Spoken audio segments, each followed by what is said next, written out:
Hi hello friends. இன்னைக்கு நம்ம விஜய் டிவியில் நடந்துட்டு முடிஞ்ச அந்த சூப்பர் சிங்கர் 11க்கு தமிழகத்தில் மட்டும் கிடையாது, தமிழர்கள் வாழ்கின்ற பரவலான பகுதிகளையும் சூப்பர் சிங்கருக்கு நிறைய ஃபேன்ஸ் வந்து இருக்கிறாங்க.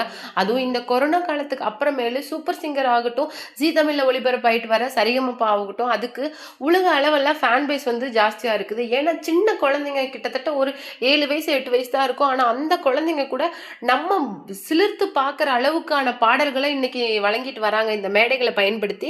அந்த விதத்துல இப்போ சூப்பர் சிங்கர் 11ஓட டைட்டில் வின்னர் ஆயிருக்கிற நம்ம நிக்கில் வந்து ஒரு அதிர்ச்சிகரமான இன்டர்வியூவை கொடுத்துருக்கிறாரு. அது மட்டும் கிடையாது, அதுல வந்து அவர் வந்து ஒரு பெயினை வந்து அனுபவிச்சிருக்கிறாரா. ஏன்னா இந்த டைட்டில் நான் வின் பண்ணும்போது எனக்கு வந்து ஒருத்தர் கமெண்ட் பண்ணியிருந்தாரு. அவரோட ஐடி எல்லாமே எனக்கு நல்லாவே தெரியும். ஆனால் அதை நான் நோட் பண்ணி வச்சிருக்கிறேன். அவர் வந்து பேசினது தான் எனக்கு வந்து ரொம்ப வருத்தமாக இருந்தது.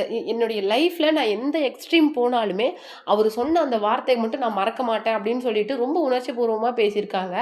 அது மட்டும் கிடையாது, இந்த சூப்பர் சிங்கர் கெரியருக்காக நான் வந்து ஒரு பெரிய தியாகத்தையும் பண்ணியிருக்கேன் அப்படின்னு சொல்லிட்டு சொல்லியிருக்காரு. அது மட்டும் கிடையாது, இந்த சின்ன வயசில் ஒரு 60 லட்சம் ரூபாய் பரிசை வின் பண்ணது மட்டும் கிடையாது, அவருக்கு இன்னும் நிறைய ஸ்பான்சர்ஸ் அண்ட் பரிசுகளை திரையுலகம் கொடுத்துருக்குது. அதை பற்றி தான் இந்த வீடியோவில் நம்ம டீட்டெயிலாக பார்க்க போகிறோம். வீடியோக்குள்ளே போகிறதுக்கு முன்னாடி நீங்கள் நம்ம சேனலுக்கு புதியவராக இருந்தால் மறக்காமல் நம்ம சேனலை சப்ஸ்கிரைப் பண்ணி ஃபாலோ பண்ணிக்கோங்க. வாங்க வீடியோக்குள்ளே போகலாம். முதல் விஷயம் என்னன்னு சொல்லிட்டு பார்த்தீங்கன்னா, நிக்கில் வந்து சூப்பர் சிங்கர் டைட்டில் வின் பண்ணும்போது 70% மக்கள் வந்து அவருக்கு தன்னுடைய பாராட்டுக்களை தெரிவித்தாலும், குறைஞ்சது ஒரு 30லேருந்து 35% மக்கள் வந்து என்ன சொல்லியிருக்காங்க அப்படின்னு சொல்லிட்டு பார்த்தீங்கன்னா, இவன் வந்து டைட்டில் வின்னருக்கு தகுதியானவனா, கண்டிப்பாக கிடையாது, இவன் ஏதோ சீட் பண்ணியிருக்கிறான், கண்டிப்பாக இவன் சீட் பண்ணி தான் இந்த பிளேஸுக்கு வந்திருப்பான், இவன் வந்து இந்த டைட்டிலுக்கு டிசர்விங்கான பர்சனே கிடையாது, கண்டிப்பாக ஏதோ ஃப்ராட் பண்ணியிருக்கான் அப்படின்னு சொல்லிட்டு நிறைய பேர் சொல்லியிருக்காங்க. அது மட்டும் கிடையாது, டைரெக்டாக நிறைய பேர் நிக்கிலுக்கு மெசேஜ் பண்ணி என்ன சொல்லியிருக்காங்க அப்படின்னு சொல்லிட்டு பார்த்தீங்கன்னா, இந்த மாதிரி உனக்கு சீட் பண்ணி வின் பண்ணுறதுக்கு வெக்கமா இல்லையா, இந்த டைட்டிலுக்கு ரொம்ப டிசர்விங்கான பர்சன் யார் அப்படின்னு சொல்லிட்டு பார்த்தீங்கன்னா சரண் ராஜா தான். ஏன்னா சரண் ராஜா வந்து நெக்ஸ்ட் இளையராஜா, அவர் தான் இந்த டைட்டிலுக்கு டிசர்விங்கான பர்சன், கண்டிப்பாக நீ ஏதோ ஃப்ராட் பண்ணியிருக்க அப்படின்னு சொல்லிட்டு நிறைய பேர் வந்து சொல்லியிருக்காங்களாம். அதுலேயும் முக்கியமாக ஒரு பர்சன் என்ன சொல்லியிருக்காங்க அப்படின்னு சொல்லிட்டு பார்த்தீங்கன்னா, நீ பாடுற பாட்டு நல்லாவா இருக்குது, நீ பாடுறதெல்லாம் ஒரு பாட்டா, அது மட்டும் இல்லாமல் நீ ரிஹர்சல் எதுவுமே பண்ணியிருக்க மாட்டா, டைரெக்டாக வந்திருக்க, அந்த மாதிரி அவரை ரொம்ப தாக்கி பேசியிருக்காரு. அதுக்கு சரண்ராஜா என்ன சொல்லியிருந்தாரு, சாரி நிக்கில் என்ன சொல்லியிருந்தாரு அப்படின்னு சொல்லிட்டு பார்த்தீங்கன்னா, இல்லை எனக்கு எல்லாமே ஓகே, நான் வந்து சீட் பண்ணிட்டேன், அந்த மாதிரி ஏதோ சொல்கிறாங்க, நான் வந்து இந்த டைட்டிலுக்கு வந்து டிசர்விங்கான பர்சன் இல்லை அப்படின்னு சொல்லிட்டு நிறைய பேர் சொன்னாங்க. But it's all right. எனக்கு வந்து ஒரு முக்கியமான விஷயம் என்னன்னு சொல்லிட்டு பார்த்தீங்கன்னா, நான் வந்து எவ்வளோ ரிஹர்சல் பண்ணியிருப்பேன், டெய்லி எவ்வளோ லேட்டாக வந்திருப்பேன், எத்தனை நாள் வந்து நாங்கள் தூங்காமல், நான் வந்து இப்போ படிச்சிட்ருக்கேன், எம்ஐடியில் நான் வந்து படிச்சிட்ருக்கிறேன். பட் வந்து ரெகுலராக எனக்கு வந்து அட்டண்டன்ஸ் இல்லாததுனால என்னை வந்து ஒரு நாள் காலேஜ்லேயே கூப்பிட்டு அப்பாவே என்னையும் வந்து பேசிட்டாங்க. ஒன்று நீ இதை பாரு, இல்லைன்னா நீ உன்னுடைய கெரியரை சூப்பர் சிங்கரில் கான்சன்ட்ரேட் பண்ணு, ரெண்டையுமே பேலன்ஸ் பண்ண முடியாது அப்படின்னு சொல்லிட்டு ஃப்ராங்காக சொன்னதுனால நாங்கள் வந்து என்ன பண்ணிட்டோம், சரி ஓகே அப்படின்னு சொல்லிட்டு எங்களுடைய செம்மை மட்டும் நாங்கள் பிரேக் பண்ணிட்டோம். அதாவது இப்போ நான் செம் எக்ஸாம் எழுத முடியாது, ஸோ நெக்ஸ்ட் இயர் நான் ரீஜாயின் பண்ணிக்கலாம், அந்த மாதிரி வந்து அவங்க சொன்னாங்க. அந்த மாதிரி நான் சொல்லிட்டு வந்துட்டேன்.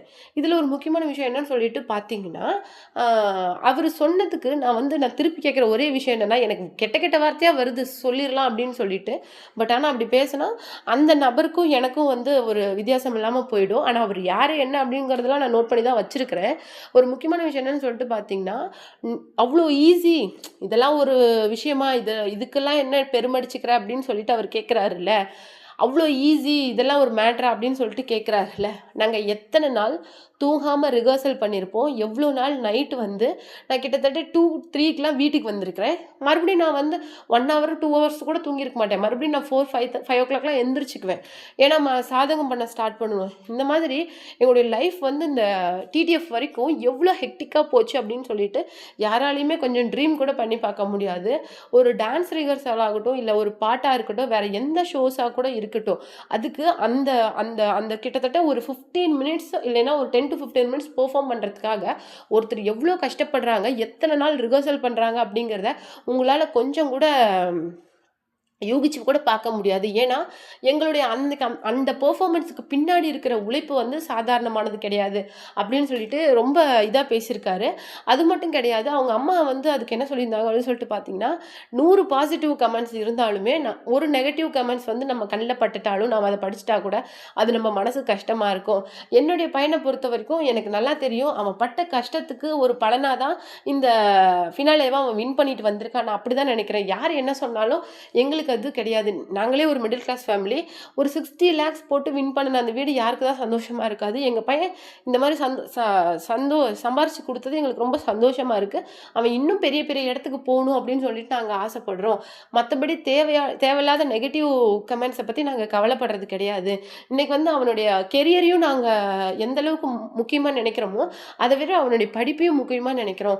ஏன்னா இன்னைக்கு வந்து அவனுடைய செம்ம பிரேக் பண்ணிட்டு, அவனுடைய ஃபியூச்சரா அப்படின்னு வரும்போது அவனுடைய டெசிஷனுக்கே நாங்க விட்டுட்டோம். ஸோ அந்த மாரி அவன் வந்து நான் இந்த இயர் செம்ம பிரேக் பண்ணிக்கிறேம்மா, நான் நெக்ஸ்ட் இயர் ரீஜாயின் பண்ணிக்கிறேன் அப்படின்னு சொல்லிட்டு வந்து எங்ககிட்ட சொன்னான்.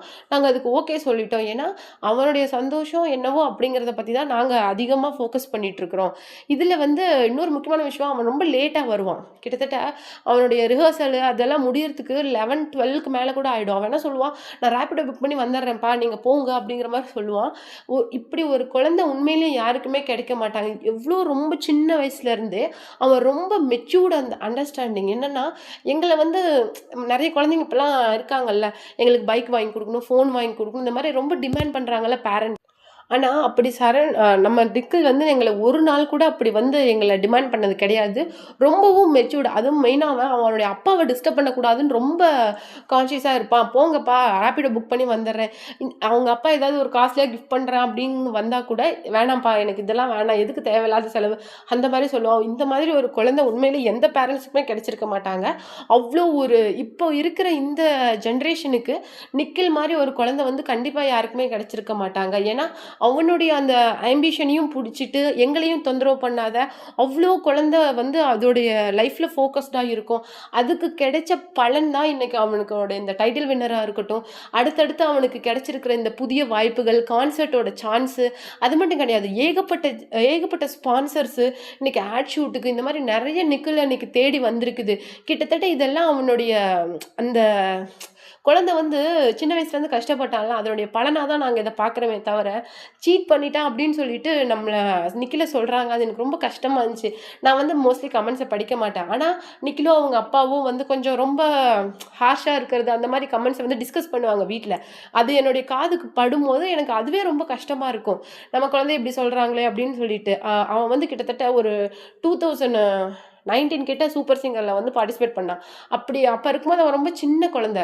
அவன் வந்து அந்த மொத்த செட்டு ஜட்ஜஸுக்குமே நம்ம சங்கர் மகாதேவன் சாரா இருக்கட்டும், எல்லாருக்குமே ரொம்ப பெட்டா இருப்பான். முக்கியமா அனு மேம் வந்து அவனுடைய ஒரு லக்கி சார்ம் மாதிரி. எப்படி சொல்றது? அனு மேம் பார்த்தா எனக்கு ரொம்ப பூஸ்ட் ஆயிடுமா, எனக்கு ஸ்ட்ரென்த் உள்ள வந்துரும். அனு மேம பார்த்தாலே எனக்கு ஒரு எனர்ஜி வந்துரும் அப்படின்னு சொல்லிட்டு சொல்லுவான். ஸோ வந்து அந்த மாதிரி வந்து அவன் இன்னைக்கு வந்து அன்னைக்கு அவன் மிஸ் பண்ணிட்டான்.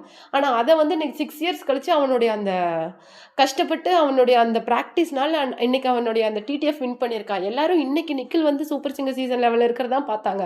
6 இயர்ஸ்க்கு முன்னாடியும் நிக்கில் வந்து சூப்பர் சிங்கர்ல பார்ட்டிசிபேட் பண்றான் அப்படிங்கிறது பல பேருக்கு இங்க தெரியாது.